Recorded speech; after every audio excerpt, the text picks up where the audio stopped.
মুক্তি সংগ্ৰাম সমিতি, ছাত্ৰ মুক্তি সংগ্ৰাম সমিতি, নাৰী মুক্তি সংগ্ৰাম সমিতিৰ কলাগাঁও আঞ্চলিক সমিতিয়ে এই অত্যাৱশ্যকীয় সামগ্ৰীৰ মূল্য বৃদ্ধিৰ প্ৰতিবাদ ৰোধ কৰাৰ দাবীত আজি এটি প্ৰতিবাদী কাৰ্যসূচী ৰূপায়ণ কৰিছোঁ। চৰকাৰে বিনামূলীয়া চাউল দিয়াৰ নামত যি অত্যাৱশ্যকীয় সামগ্ৰীৰ হুৰা মূল্য বৃদ্ধি কৰি গৈ আছে, আলু, পিঁয়াজ, দালি, চেনি আদি অত্যাৱশ্যকীয় সামগ্ৰীৰ যি মূল্য বৃদ্ধি কৰিছে, এই মূল্য বৃদ্ধি ৰোধ কৰিব নোৱাৰাৰ কাৰণে এই বিজেপি চৰকাৰক আমি ধিক্কাৰ দিছোঁ। এনেকুৱা অপশাসন আমাক নালাগে।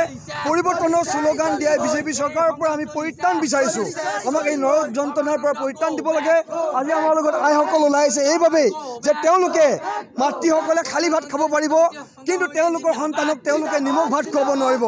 আৰু এইখন চৰকাৰে, বিজেপি চৰকাৰে কেৱল বিনামূলীয়া চাউল খুৱাই মানুহৰ পৰা আমাৰ এই যি অত্যাৱশ্যকীয় সামগ্ৰী, এই সামগ্ৰীখিনি খাই লৈ গৈছে।